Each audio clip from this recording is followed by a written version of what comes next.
Well, greetings everyone. Back here again, we're going to talk about my magnetic miniature system. There's been some updates and changes.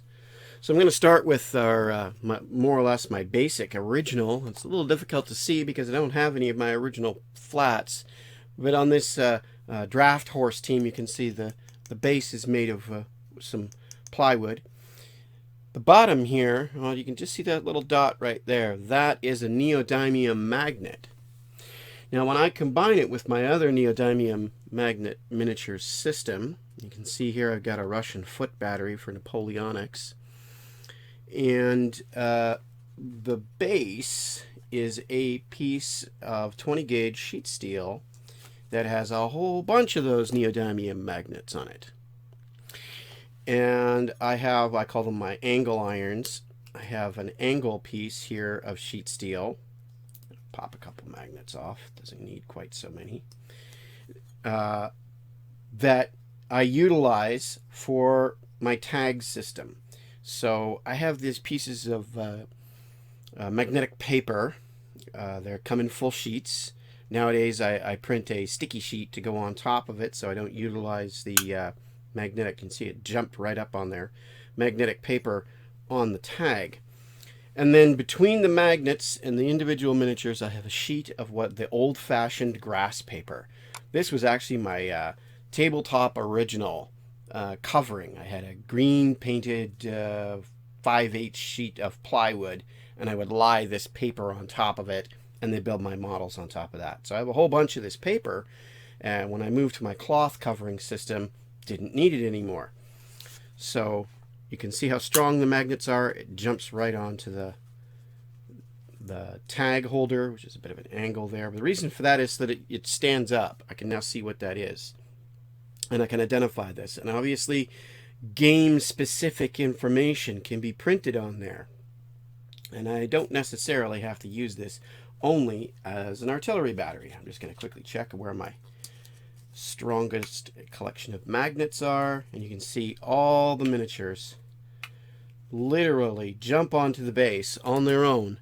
I can turn it upside down and it doesn't fall off. Yet, if I want to have, for instance, the battery being depicted as limbered, I pick up the leader of the battery, I attach him to the limber team. Now these are older, so he might fall. No, he doesn't fall off. That's good.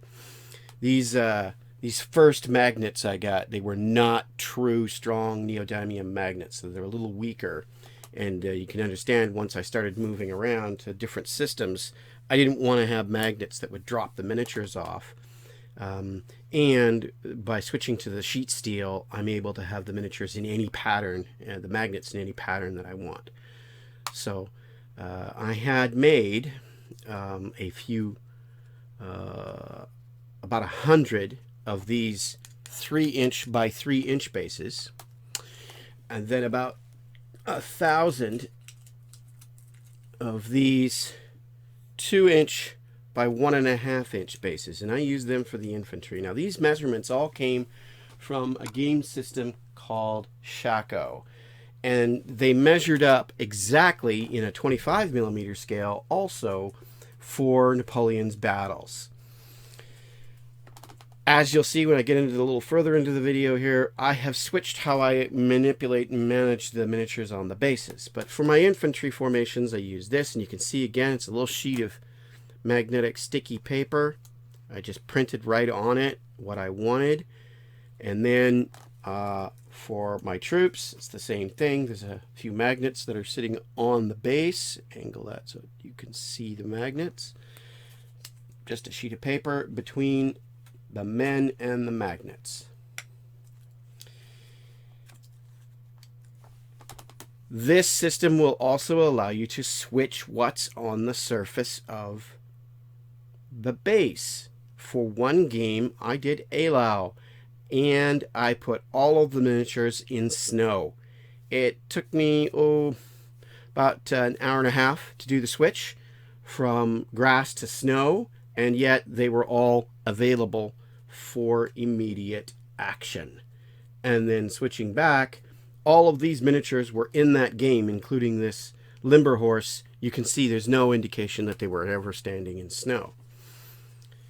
Again, we have another base here. This is for skirmisher unit.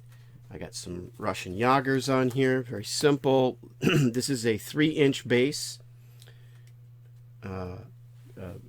Correction, a 4-inch base width, because it matches the width of an infantry formation.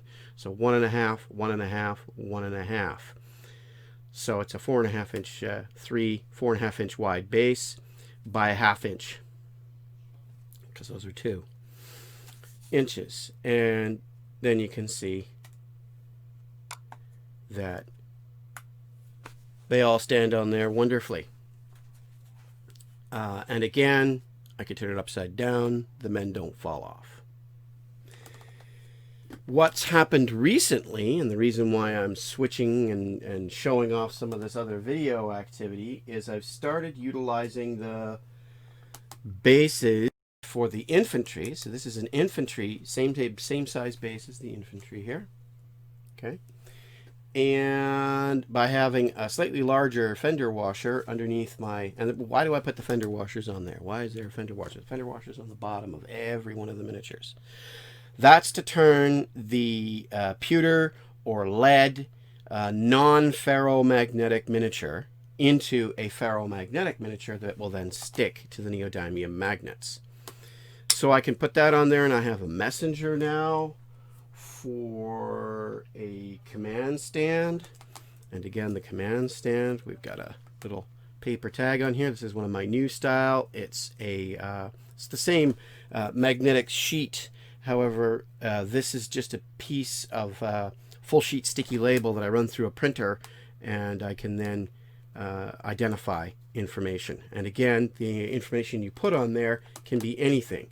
So for instance, this Kolovin 6SP, that's a strength point for grenadiers, that's actually utilized in the Blucher or Fast Play Grand Armée system. However, it works just as well as a label of a grenadier unit. For the cavalry, we have 2-inch by 2-inch base stands.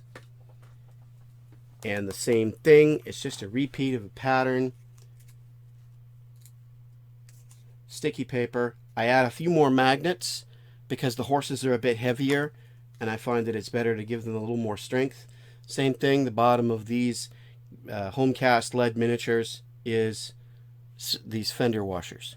Fender washers make it ferromagnetic, so you can grip and hang on with the miniatures. I find I pick them up better by simply sliding my fingers between the miniatures. You can also pick them up by the base. It gets a little trickier there. And they will, of course, hold on to the base. Same as before, we've got a tag here. Tag's very simple. This is for Shako, indicating it's a Dragoon unit. 5 frontal, 2 non-frontal MR value. So there's the basic units put into place. What I discovered, of course, is that the magnets allow me to start being a little more creative with how I'm deploying things and what I can employ on the surface of the system. So initially, these are English Civil War miniatures, and I have initially put them on the same as the paper bases as my originals. So quickly do that, and this is what they would look like when I first did them. What I've discovered is I'd like to try and explore more now with the teddy bear fur mat system. And to go with that teddy bear fur mat system, I wanted to have more of a rough grass look to the miniatures. So this is a piece of a gray-brown throw. It's a 40-inch by 50-inch throw, they're called, and it's just a fluffy sort of material. I took some gray spray base coat material and the same grass flocking that I put on every one of the other miniatures. That's on the bottom of that there. It's just a layer of grass flocking that's been put in place and held in there by modeling paste that's been colored with paint.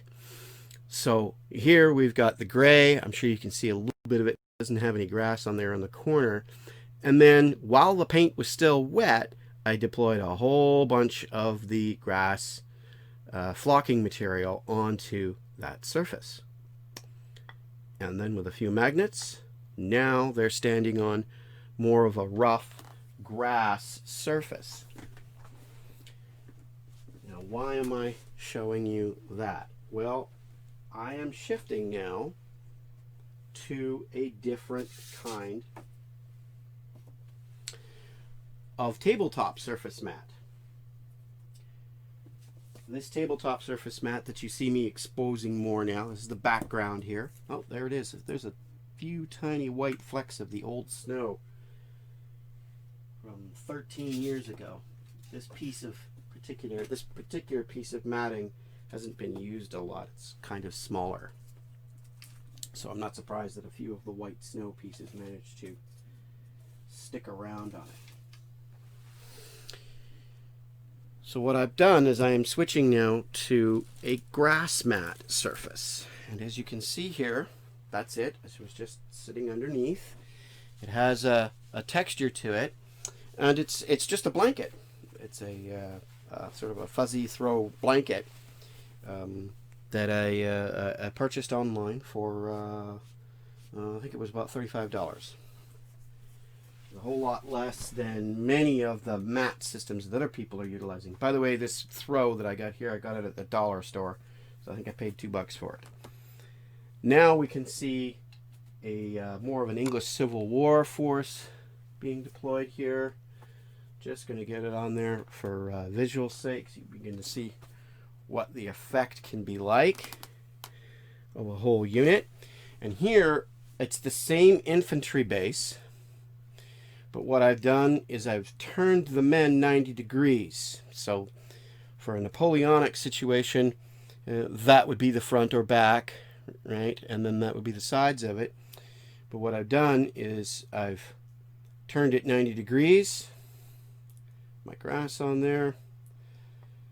I've got my musketeers in place. Now you can see that I've got a completely different kind of visual presentation with much narrower and wider formation. These are the 2-inch cavalry base stands, 2-inch by 2-inch, with 5 neodymium magnets set up on it. And then, of course, I have a kind of a marker stand. Could be a command stand. I've just not put a tag on there because there's a bunch of different rule systems that you can utilize for doing that. And likewise, it's just a matter of cutting some different bases. Again, it's a 3-inch by 3-inch for my artillery base. I gotta use a 3-inch by 3-inch for my command stands as well. So we have an artillery, a nice Saker gun showing up there. The other bonus to all of utilizing this system is by going strictly to a larger fender washer on the base, I can also set up a skirmish game system. So what we have here, this is just a larger round fender washer, same as I use on my Messenger that you saw earlier. You see here, there's the Messenger. Right, it's just a larger fender washer. And I've got a group of dragoons here that are set up much more of a skirmish mode or a single play mode situation. So it's the same miniatures on the stands that I might put inside of a lined up unit. We've got the larger fender washer here with a couple of neodymium magnets on it. My little piece of call it standing flocking material, and instantaneously I have a distributed skirmish unit in amongst all the rest of this taller grass. Once again, it's a magnetic miniatures system, and I have found it to be extremely flexible, and I'm continuing to explore more opportunities and possibilities with it. Thank you for your attention.